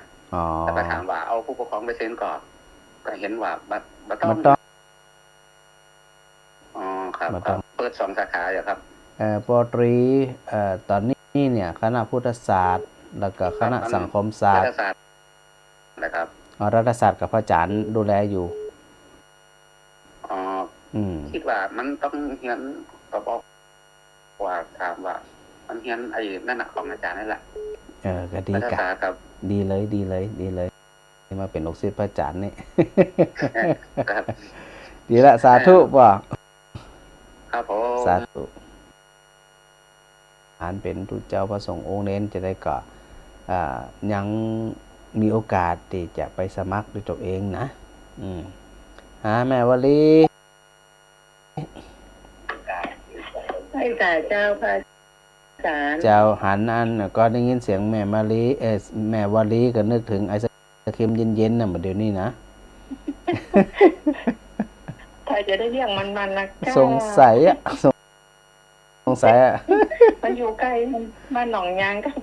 แต่ว่ามันไปออกมาส่งมันสะดวกดีเลยเจ้าแต่ต้องนั่นก่อนบันแน่วันที่30เนี่ยพระอาจารย์พระอาจารย์จะจัดกิจกรรมบรรยายเชิญนายกตวงรัฐนายกเพ็ญพักไปเสวนานิสิตบันแน่อาจจะวันนั้นนิสิตอาจจะนักเจ้าที่ไปฟังบรรยายนะบอกจำนวนมาด้วยนะเจ้าให้ก็บอกจำนวนมาด้วยได้กะเขาจะได้จัดถูกเจ้าเดี๋ยวพระอาจารย์จะได้แจ้งพระอาจารย์จะให้ทางเจ้าหน้าที่บอกจำนวนมาด้วยแต่ก็เขามันจะเป็นร้อยๆเขาจะได้จัดถูกหรือไปบอกอย่างวันหน้าหลานแต่ว่าบวชได้กินของคุณยายได้ละ เพิ่นว่าได้กินเอาสาทุกคนเป็นพระแล้วได้กินไอติมของยายได้ละไอ้ละคนว่าอ๋อไอ้นั่นอินโดแต่ข้างก่อนที่แม่ไปอันมาจรอก็โอเคอุ้ยถั่วถึงกัน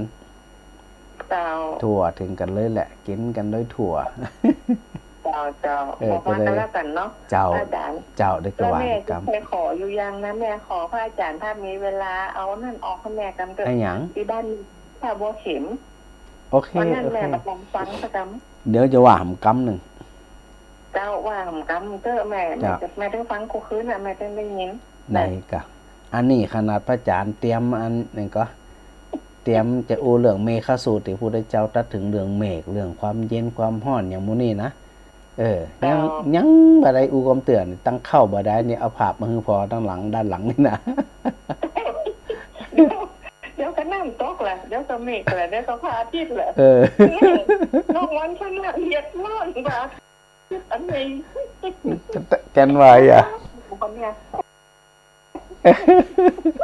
อันนี้เป็นเทือกเขาหิมาลัยด้านหลังเนี่ยเย็นนี่นะหายไปหลายองค์หายไปหลายตนหลายองค์นะแม่ก็อุ้มตู้ลุงกับบาสบายอยู่โรงพยาบาลน่ะกะเจ้าตู้ลุงดอยนั่นน่ะตู้ลุงยอของเขาตู้ลุงดอยโม่ที่คนออกตี5นั่นน่ะเจ้ากะบัดได้ฟังสักเตะพระจันทร์ตึ้งจะมีเวลาฟังงานนักติวหวานนี่นะบัดได้ท่านบัดต้องฟังอ่ะบ้านมันคืนท่านกันเด็ดอยู่แล้วแบบแม่รับเจ้าก็แม่กระตืนเจ้าไหมทำพิธีเป็นอย่างได้ฟังไปอย่างไปก็ว่าไม่ต่ำนั่นไหมเจ้าหวานตอนอยู่ก่อนนี่เป็นมีไหวโมโห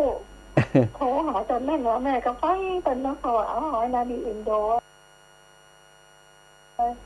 เป็นอย่างว่าไปตามเหตุตามปัจจัยเจ้าสาธุแม่เจ้าแม่ก่อนแต่เจ้าเองดูคนอื่นเลี้ยงสาธุเจ้าหลายท่านโทรมาแล้วพระอาจารย์บรรยับนะก็ต้องมันเนาะนะสถานนะมันจังหวะเนาะบางทีติดสายพองอย่างพองเนาะโยมแม่พลอยชัดกำแพงอยู่ตั้งใดบ่ได้บอกเลยนี่นะอยู่ที่ไหนมุมใดบันอย่างเนาะไปสาเจ้าพระอาจารย์อูมอนแต่ฟังพระอาจารย์อูนี่อย่างนี้กลายเป็นหนาวเลยอูห้อนกลายเป็นหนาวไอ้กะอูหมอนแต่อูห้อนกลายเป็นเย็นเหลือฝนเม็ดใหญ่เย็นอารมณ์ก็ดีอูก็ม่วน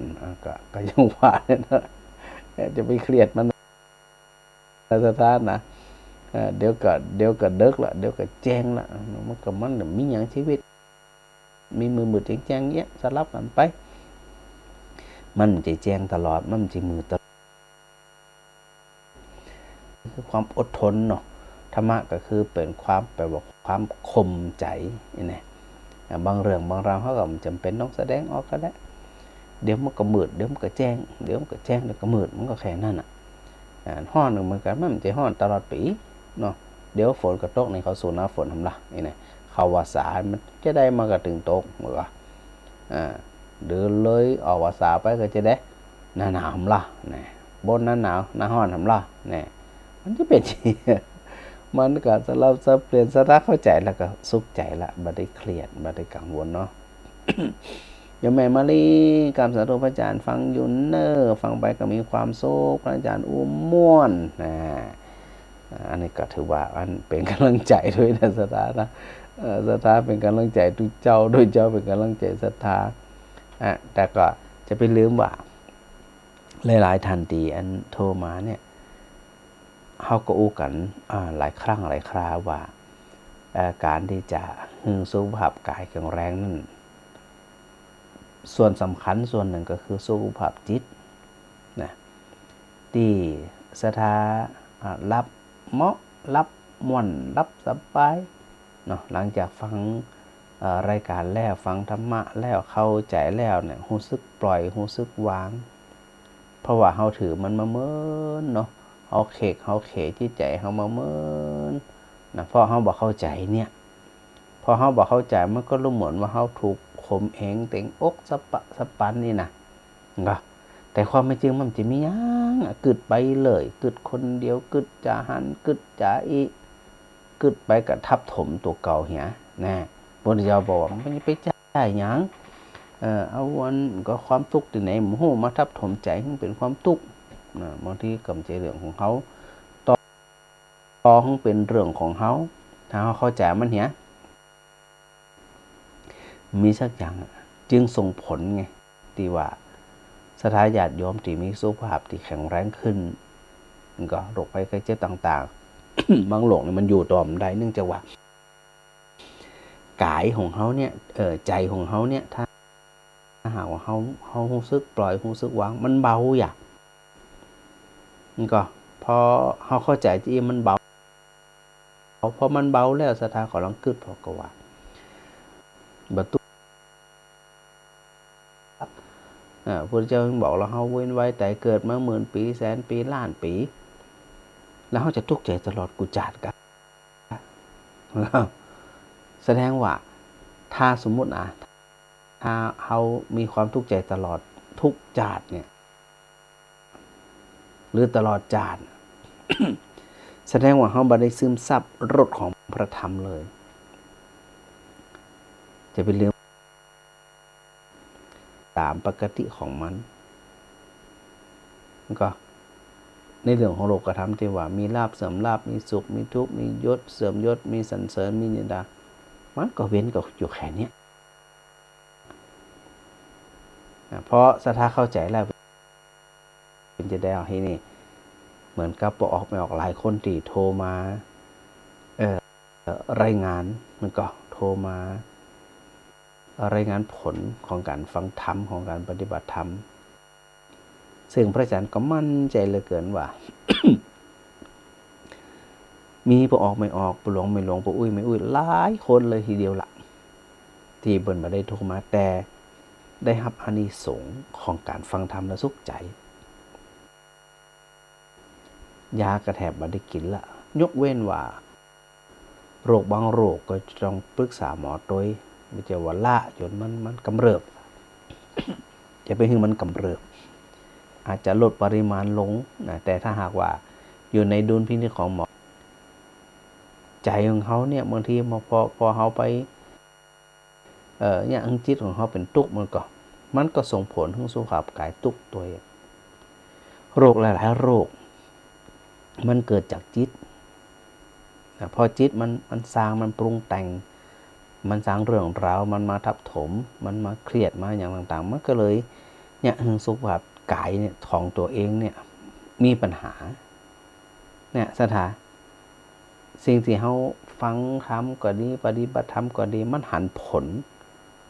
โดยที่บ่ต้องรอจัดนาจัดไหนจัดจะได้กระจังแต่เนี่ยพอสถาเข้าใจแล้วมันจึงมีอย่างซึ่งพระอาจารย์ได้บอกสถาอยู่เสมอว่าโดยที่สุดของการเข้าใจพระธรรมที่พระพุทธเจ้าทรงค้นพบนั่นเนี่ยคือการบ่ยึดมั่นถือมั่นแค่นั้นบางคนเรื่องเดียวเรื่องน้อยเดียวนะคิดแต่คิดว่าจนเป็นเรื่องใหญ่จนเป็นโรคภัยไข้เจ็บสับปันสตาแม่อำพร แม่อำพรเจ้าโอ้ยไอ้กุฏิกับเจดีย์ศรีใต้ภูมิมันติดตึงใจแม่อำพรอยู่ตลอดเวลาเลยอยากจะนั่งสมาธิตรงกุฏินั่นน่ะจะไปมาเตี่ยมันฮ้อนอุ้ยกุฏิบนขนาดพระอาจารย์เย็นกะลมโชยไปนั่งดูค่ะรอบกุฏิน่ะไปนั่งอ่านแต่ละภาพเจ้าโอ้ยรายละเอียดยิบเลยเดี๋ยวพระอาจารย์จะหาคำไปใส่ คำบอกเช่นเป็นพระธาตุปีนี้ของคนเกิดปีนี้อีกแล้วก็มีกรรมไว้โดยเดี๋ยวพระอาจารย์จะหาร้านอยู่ยังมาหัวมันมีร้านที่ไหนที่เป็นต้องเป็นห่อต้องลายนูนแผ่นทองเหลืองว่าบางคนมาเปิดมาหูไงเปิดมาหูว่าพระธาตุนี่จื่ออย่างพระธาตุอย่างนี้ของปีอย่างนี้อีเนี่ยบางคนเปิดมาเข้าใจ เดี๋ยวพระอาจารย์ก็จะไปหาหมูเนี่ยมาติดแล้วก็อันพระเจ้าที่อยู่ในกุฏิพระอาจารย์ก็เป็นพระเจ้ายกเนาะในโบสถ์แหมในโบสถ์ในโบสถ์อ่ะเจ้างามแน่นอนเป็นยกขาวเป็นหินก้อนเดียวเจ้าโยมรู้นั่นแล้วบรรยายจะลงมาเลยอ่ะอันนั้นเย็นแน่นอนนะฮะถ้าอยู่ในโบสถ์นะ